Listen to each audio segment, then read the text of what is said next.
good morning. අද මගේ birthday එක මගේ විතරක් නෙමෙයි මගේ දුවගේ බර්ත්ඩේ එක. ඉතින් මට අවුරුදු 58කට ලැබුවාද. ඉතින් වයස නම් මං කවදාවත් හංගන්නේ නැහැ. අද විශේෂ දෙයක් සිද්ධ වෙනවා අපේ ගෙදර නෙමෙයි හැබැයි.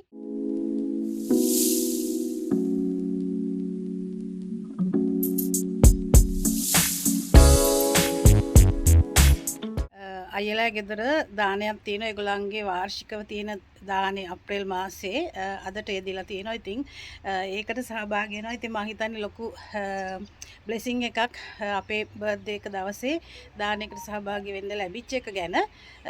ඉතින් මම පළතුරු ලෑස්ති කරා. ඒ වගේම පම්කින් සුප් එකක් හැදුවා. ඒ වගේම බෝංචි තෙල් දැම්මා.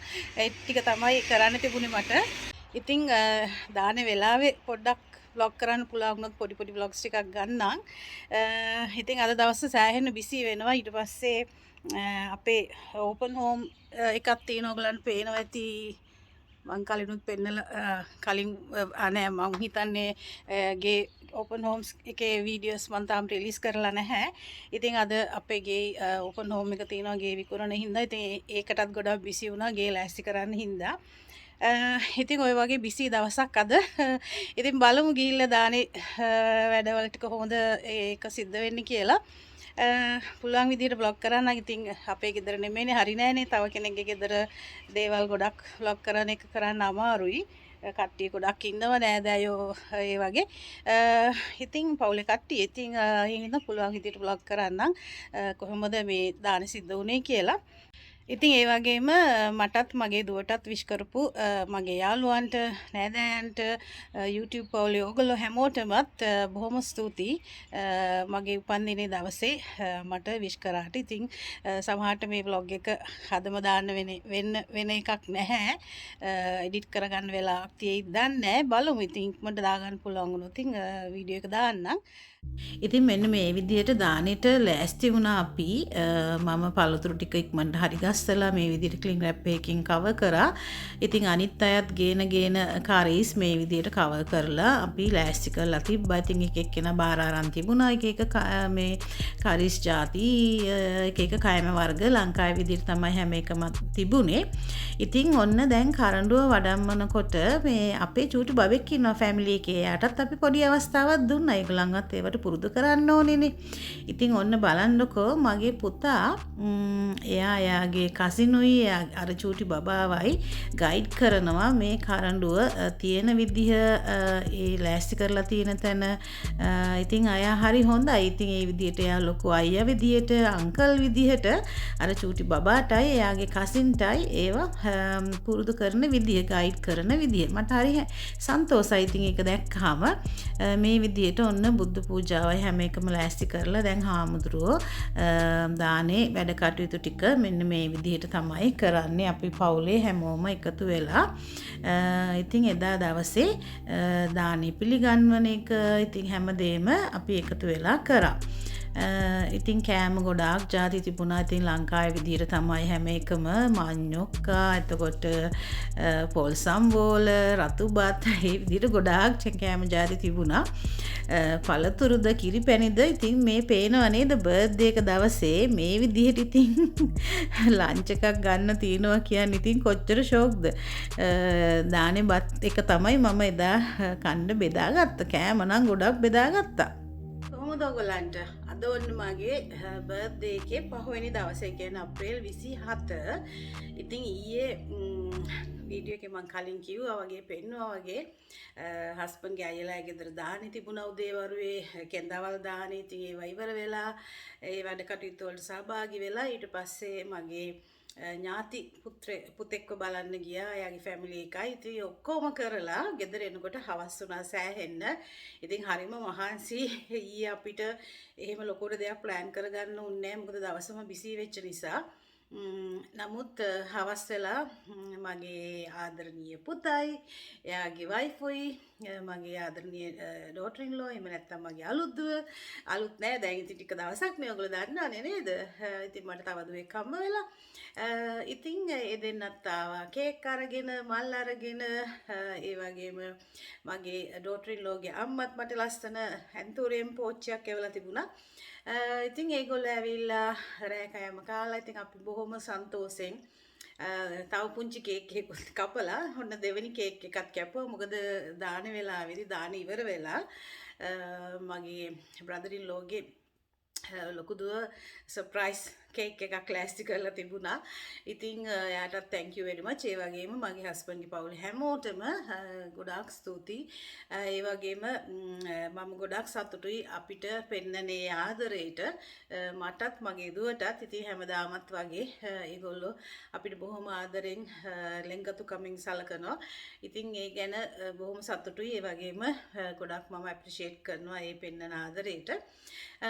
ඉතින් දෙවෙනි සැරේටත් ඔන්න පුතාලත් කේක් එකක් ගෙනලා කේක් එකකුත් කපලා අපි රැයට කාලා ඉතින් කතා කර ඉඳලා විස්තර ඔක්කොම ඉතින් හැමතිස්සෙම පුතාව හම්බ වෙන්නේ නැහැනේ ඉතින් ඔය වගේ හම්බ වෙච්ච වෙලාවට අපිට හරි සතුටුයි මොකද මහත්තයයි මායි දුවයි ඉතින් අපි තුන්දෙනා විතරනේ දැන් තනියෙන් ගෙදර ඉන්නේ ඉතින් පුතායි වයිෆුයි මගේ දුව අලුත් දුවයි ඩෝටර් ඉන් ලෝයි ආවම ඉතින් අපිට හරි සන්තෝෂයි.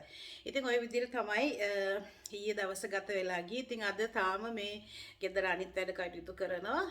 හෙට ඉතින් සඳුදා ඉඳලා වැඩ පටන් ගන්න ඕනේ. ඉතින් මගේ උපන්දිනේට විශ් කරපු හැමෝටම ගොඩාක් ස්තුතියි. YouTube එකෙන් ඒ වගේම මගේ Facebook page එකෙන් sorry මම කැංගරු දේශන් Facebook page එකට නම් දැම්මේ නැහැ බර්ත්ඩේ කතාව. නමුත් මගේ personal Facebook account එකෙන් ගොඩාක් දෙනෙක් මගේ යාළුවෝ නෑදෑයෝ හිතවත්තු හැමෝම විශ් කරලා දාලා තිබුණා. නමුත් මට එක්කෙනෙක්ටවත් උත්තරවත් හරියට දාන්න හම්බුන්නේ නැහැ. මොකද එච්චරට බිසි වුණා ඊයේ. දැන් අදත් තාම වැඩ කටයුතු ඉවරයක් නැහැ. ගෙදර වැඩ කටයුතු. ඉතින් මම මේ මහන්සියින්ද උදේම නාලා මම හිතුවා මේ වීඩියෝ එක කරලා ඉවර කරනවා කියලා. ඉතින් මේ හැමෝටම ගොඩාක් ස්තුතියි. මම ඔයගලන්ට ඉන්ඩිවිජුවලි තෑන්ක් කරන්නම් අද හවස් වෙනකොට හරි රෑ වෙන්න ඉස්සෙල්ලා.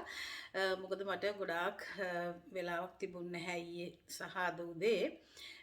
YouTube එකෙන් නම් මම හැමෝටම වගේ උත්තරයක් දැම්මා. ඉතින් thank you ඔයගොල්ලෝ මේ විදියට මට පෙන්නන ආදරේට. ඒ වගේම මගේ දුවටත් විශ් කරලා තිබුණා ගොඩක් දෙනෙක්. ඉතින් සතුටුයි. ওই විදියට ගත වෙලා ගියා උපන්දිනේ.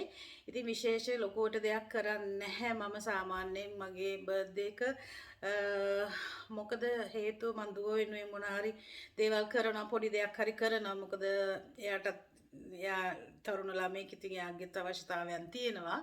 ඉතින් ඒ නිසා මේ සමහරවිට එයාගේ යාළුවොත් එක්ක එයාගේ බර්ත්ඩේ එක එන්ජොයි කරන්න මම වෙනම ඒවට ඉඩ දෙනවා. ඉතින් පොඩි මේකක් තියෙයි මම හිතන ලබන සතියේදී කොහොද යාළුවොත් එක්ක පොඩි ගැදරින් එකක් කරනවා ගෙදර. නමුත් මම මගේ බර්ත්ඩේ එක ඉච්චර ලොකුවට සමරන්න මෙය වෙන්නේ නැහැ යොමු වෙන්නේ නැහැ හේතුව 2019 මගේ උපන්දිනේ කියන්නේ අප්‍රේල් 26 මගේ උපන්දිනේ දවසේ මගේ අම්මා මට අන්තිමටම කතා කරේ එදා අම්මා ටිකක් රෝගාතුර වෙලා හිටියා. ඉතින් 26 අම්මා කතා කරා අන්තිමටම ඒ තමයි 2019 මට අන්තිමටම අම්මගෙන් ආව කෝල් එක අම්මා කෝල් එක ගත්තේ නෑ. මගේ අක්කා අරගෙන දුන්න කතා කරන්න කියලා මගේ බර්ත්ඩේ එකට විශ් කරන්න. දුවගේ ඉතින් ඊට දවස් දෙකකට පස්සේ කියන්නේ අප්‍රේල් 28 වෙනිදා අම්මා නැති වුණා රාත්‍රියේ. ඉතින් ඒ නිසා මට මං හිතන්නේ මගේ බර්ත්ඩේ එකයි එක්කම මට බොහොම මේ දුක්මුසු මතකයක් තමයි එන්නේ. දැන් අවුරුදු 6ක ඉඳලා ඒ කෙනා මම නැතිලා අවුරුදු 6ක් වෙනවා හරියට හෙටට අප්‍රේල් 28 වෙනිදාට. ඉතින් මම අම්මා ගැනත් මතක් කරලා තමයි ඊයේ දානෙට සහභාගී වුණේ. අම්මට පින් දීලා.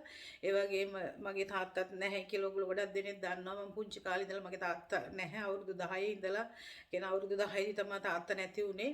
ඉතින් මගේ දෙමව්පියෝ දෙන්නම නෑ. ඉතින් මට හිටපු එකම පේරන්ට් මගේ අම්මා අවුරුදු දැන් මට 58යි අවුරුදු 48ක් තිස්සේ. ඉතින් ඒ නිසා මට මගේ උපන්දිනේ කියන්නේ මට ටිකක් සංවේදී දවසක් අම්මාගේ මතකයන් මට මතක් වෙනවා හැමතිස්සෙම. ඉතින් හෙට මට දානයක් වගේ දෙයක් මට කරගන්න විදිහක් නැහැ. මොකද වැඩ කරන දවසක්. ඉතින් හෙට ගොඩක් බිසි වෙන දවසක් ඔෆිස් එකේ. මං ගෙදර ඉඳලා වැඩ කරාට මට කියන්නේ හවසට මං සමහරට හවසට ඉගෙන වෙදර් එක මුකුත් ප්‍රශ්නයක් වුනේ නැත්නම් මොකද තන්ඩර් ස්ටෝම්ස් තියෙන අදත් ටිකක් වෙදර් එක හොච්චර හොඳ නෑ ඊරෑත්. ඉතින් හවස වෙනකොට හෙට එහෙම ප්‍රශ්නයක් වුනේ නැත්නම් මම පන්සලට අපේ ගෙවල් කිට්ටුව තියෙනවා තායි පන්සලක්. ඒකට යනවා කියලා හිතුවා ලංකාරාමයට යන්න ටිකක් දුර වැඩි අපිට. නමුත් මං දාන වෙලාවේ අම්මා ගැන මතක් කරලා පින් දුන්නා. ඉතින් ඒ නිසා මට සතුටුයි ඒ ගැන. අම්මා වෙනුවෙන් ඉතින් මට පිටරටක ඉඳලා මට කරන්න පුළුවන් දේ මම කරා. හාමුදුරන්ට පිරිකර පූජා කළා, දානෙට සහභාගී වෙලා ඒ වගේ දේවල් කරලා මං අම්මට පින් දුන්නා. අම්මා ඉන්න තැනක හොඳ තැනක ඉන්නවා කියලා මට හොඳටම විශ්වාසයි. අම්මා ඉන්න තැනක ඉඳලා මං හිතන්නේ මං දිහා බලලා සතුටු වෙනවා ඇති මං ආපු දුර ගැන හිතලා. මොකද මං අවුරුදු 58ක් පුරාවට මගේ ජීවිතේ නොයෙකුත් හැලහැප්පි මැද්දේ මගේ ජීවිතය අරගෙන ආවේ. ඉතින් ඒ වගේම මගේ මහත්තයත් මගේ දරුවෝ දෙන්නත් ලොකු හයියක් වුණා මට. අදටත් එහෙමයි. ඉතින් මං ආපු දුර ගැන මං ගොඩක් ආඩම්බර වෙනවා. ඒ වගේම සතුටු වෙනවා. දැන් කවුරුත් හිතන්න එපා මේ බෝස්ට් කරනවා කියලා පුරසාරම් දොඩවනවා කියලා. නමුත් අපි ජීවිතේ ජයග්‍රහණයක් ආඩම්බරෙන් කතා කරන්න පුළුවන් වෙන්න කොන්ෆිඩන්ස් එකක් අපිට තියෙන්න ඕනේ. මට එහෙම කොන්ෆිඩන්ස් එකක් තියෙනවා. ඉතින් ඒ නිසා මගේ අවුරුදු 58 ජීවිතේ අවුරුදු 58 මං ගැන මම ආඩම්බර වෙනවා. මං ආපු දුර ගැන. ඉතින් ඔය විදිහට තමයි මගේ ජීවිතේ ගෙවිලා ගිය අවුරුදු 58ක් කියලා කියන්න මම ලැජ්ජ වෙන්නේ නැහැ. මම කවදාවත් ඇත්තටම කියන සාමාන්‍ය ඉතින් කාන්තාවෝ අපි කියන්නේ ගොඩක් කාන්තාවෝ ඒජ් එක කියන්නේ තමන්ගේ වයස කියන්න කැමති නැහැ. ඉතින් ඒක එක්කෙනාගේ කැමැත්ත. ඒක කිසි ප්‍රශ්නයක් නැහැ. කිසි වැරද්දක් නැහැ. ඒකේ ඉතින් සමහර අය කැමති, සමහර අය වයස කියන්න කැමති නැහැ. නමුත් මම පෞද්ගලිකව මම කවදාවත් මගේ වයස හංගලා නැහැ. මොකද මං හිතන්නේ ඒක මට ප්‍රශ්නයක් නෑ. මම ඕනෙක් කෙනෙක්ට කියනවා මට ඒත් සමහරවිට මං කියනකොට මං දන්න යාළුවෝ ඉන්නවා අපෝ වයස කියන්න එපා කියලා කියනවා. නමුත් මං හිතන්නේ මගේ පෞද්ගලික මතය ඉතින් මට ඒක ආඩම්බරයක් නම් මං අවුරුදු 58කට මං හිතන්නේ මගේ ජීවිතේ මං අචීව් කරලා තියෙනවා ගොඩක් දේවල්.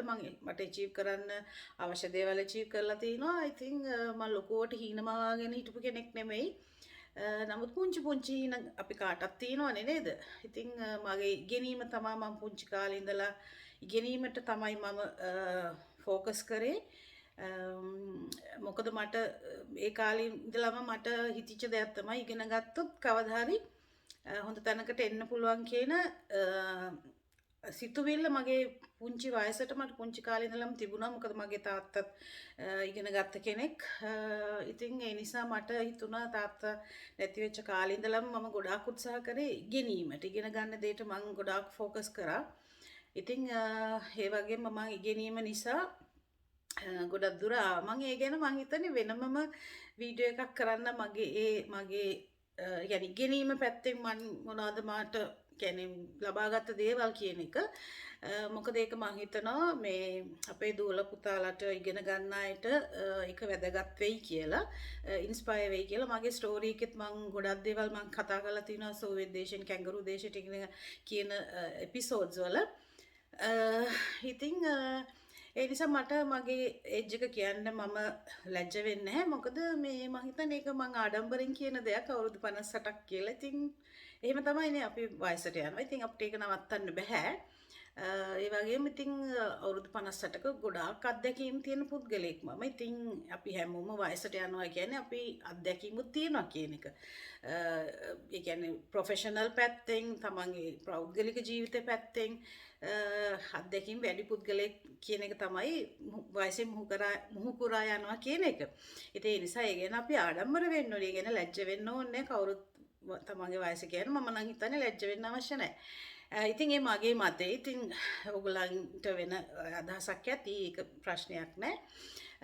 අපි හැමෝටම අදහසක් තියෙනවනේ. තමන්ගේ අදහසක් ප්‍රකාශ කරන්න අයිතියකුත් තියෙනවා. ඉතින් හැමෝටම thank you very much. ගොඩාක් ස්තුතියි. මට ආශිර්වාද කරාට, මට විශ් කරාට, මටයි මගේ දුවටයි සුබ පැතුවට අපේ උපන්දිනේට. ඉතින් තවත් දවසකින් හම්බ වෙන්න එනකල් ඔයගොල්ලෝ හැමෝම පරිස්සමෙන් ඉන්න. අද වීඩියෝ එක බැලුවටත් බොහොම ස්තුතියි. බයි.